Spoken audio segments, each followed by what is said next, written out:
come on in, Nate. Nate's coming in. Nate's coming in. Nate's coming in. Nate's coming in. I got a little time.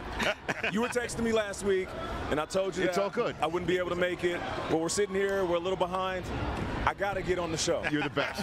Thank you, brother. I appreciate it. You guys doing all right? Yeah, we're good. Come on, man. Let's go, Yeah, baby. Steve Young's making his way here, so we're gonna have As soon as multiple Steve conversations. comes, I'm gonna get up. I'm just what do you call that? Seat filler? Seat warmer? We're not. Seat filler. Like we're at the award show. Seat filler. So, Rich, how you been, man? I'm fine. How are you How you doing? feeling about this game? I'm feeling great about this. Feeling game. great. We got a good storyline either way, right? No, I think you've got a kid who can, in Purdy, become the guy who's making his way here, Young and Montana.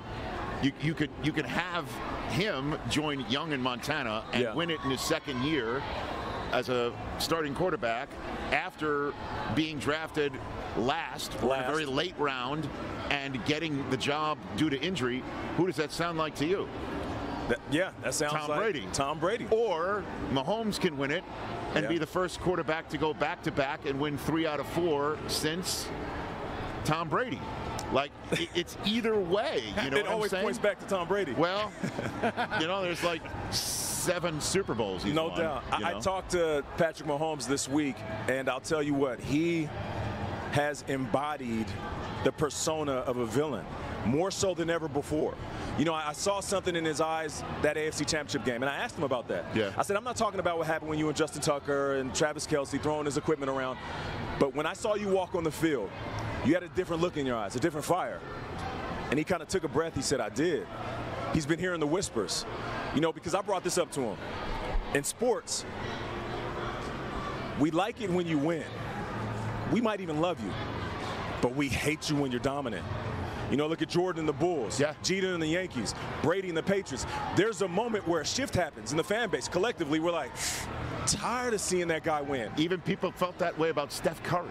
Yes, the sweetest, nicest guy. The nicest guy in the world. Across, right? And that was Mahomes, right? The nicest guy in the world. Right. And he said this year he felt it more now than ever. And I think that has been his motivation. And if Patrick Mahomes is the villain, man, the NFL better watch out. If you think what he did these first handful of years of his career was impressive, and it can get nasty. But then on the flip side, like you said, Brock Purdy, I believe Brock Purdy represents every man. Not the guy that was drafted number 1, not the kid that was picked first at recess.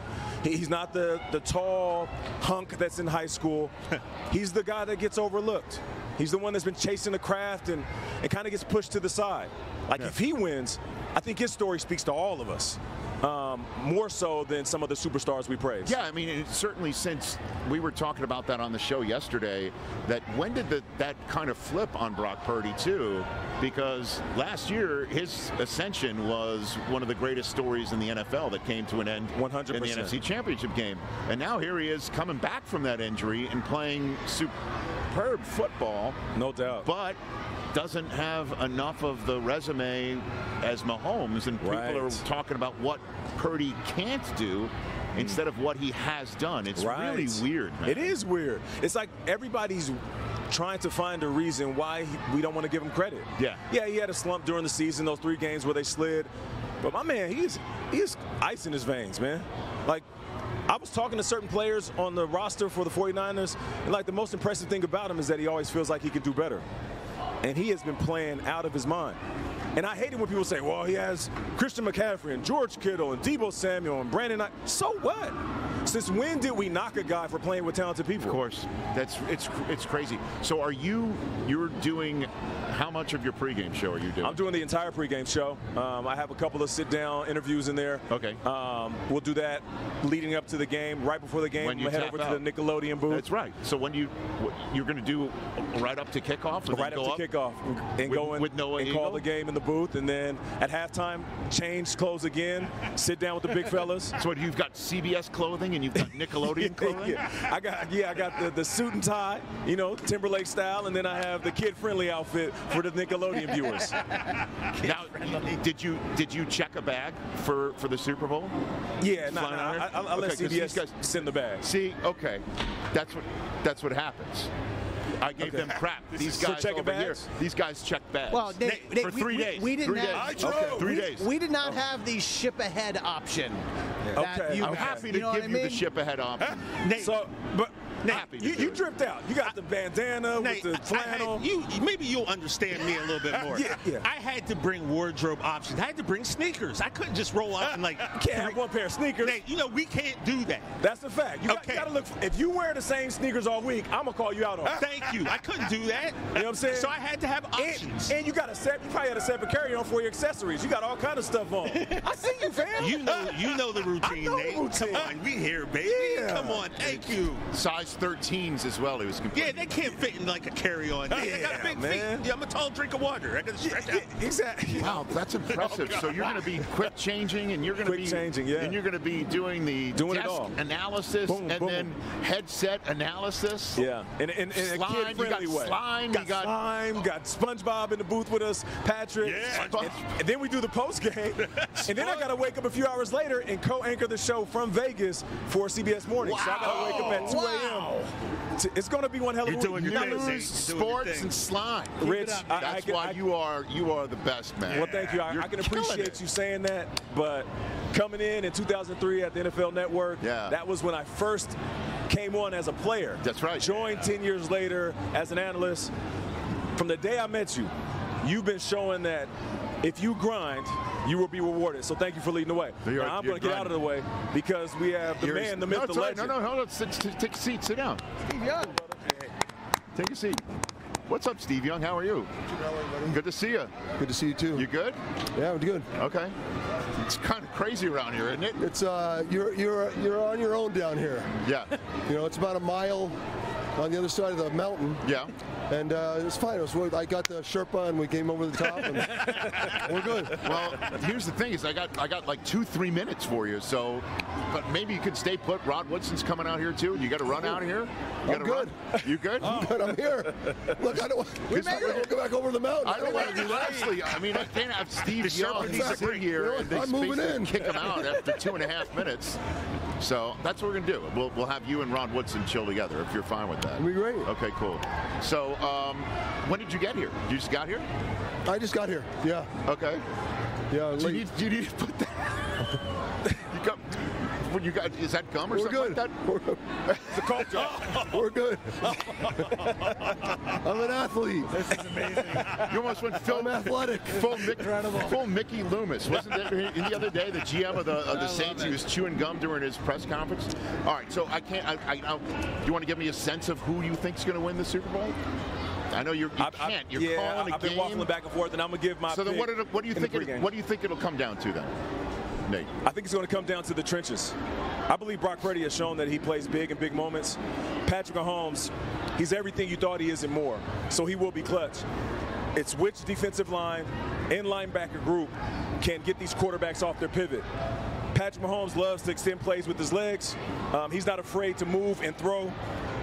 Brock Purdy, he's a timing guy, but he still can move and throw anywhere on the field. Yes. How uncomfortable can you make the quarterbacks? The one thing that the Chiefs did in Baltimore was they moved Lamar and did it with lane integrity, so they didn't give him gaps to run to. So that's why I feel like it's going to come down to the trenches. Okay. Yeah. And what do you think of that assessment, Steve Young? Do you like it? Well, I mean, remember the 49ers had an existential moment at halftime, a championship game at home, #1 seed, down 24-7. There's something that happens to you in that moment. And I think that it's going to be interesting to see how they come out, because the script since the Ravens game at Christmas has been, we're not playing real great. We have grit, we have toughness, we come back, but our defense doesn't look like who we are. Offense hasn't been explosive. So I think it's the flip the script time, where we come out, run the ball really effectively, put points on the board, get ahead, make Patrick all of a sudden become Superman, trying to do too much. So if they don't flip the script and it's another playoff game like the last couple, it makes you wonder, do you have enough grit to do it 3 times in a row? Right. The Packers had them on the ropes. The Lions, I know. Come on, Dan. You don't kick a field goal up 24. I mean, had them off the ropes. So I think the 49ers, in my mind, it's more of an emotional flip the script moment. If it gets into a real ball game, I think the 49ers they've got to play Thanksgiving football, not Christmas football. Steve Young is here, and Nate Burleson is here. Hour number 2 is coming up. We're still here on the Roku channel for another minute. Can I ask a question? Please. So I hate it when people call a quarterback a game manager. It drives me crazy. Right. As if managing the game isn't a good quality to have.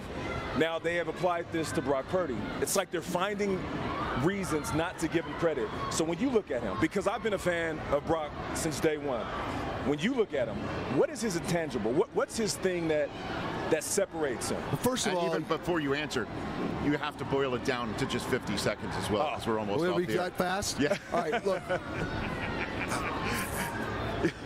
60% of the job of championship football job is to get the play, manage it, get the ball out, put it in people's hands, make the calculus, be Indiana Jones, decipher it in 2 seconds and get it. That's the job. Yep. 40% of it in today's game is putting the Superman cape on, stiff arming a defensive lineman, running the sidelines, throwing across your body 60 yards. That's the other part of the job that he doesn't do. And so because of that, we say we kind of try to bring him down. But significant part of the job he is probably the best at right now. Right? The significant part of the job, efficiency. Like, look at his numbers, bro. He's right. So in the end, is he capable of doing the Superman stuff? You saw last week he got on his horse a little bit. He can do it, but he said after the game, I'm not the fastest, I'm not the strongest. Hold on, Rich, I'll finish. I'm not the strongest, and I'm not the biggest. Yeah. So he's okay with who he is. Yeah. So everybody else needs to get okay with it as well. Catch the Rich Eisen Show every single day on the Roku channel, 12 to 3 Eastern, for free.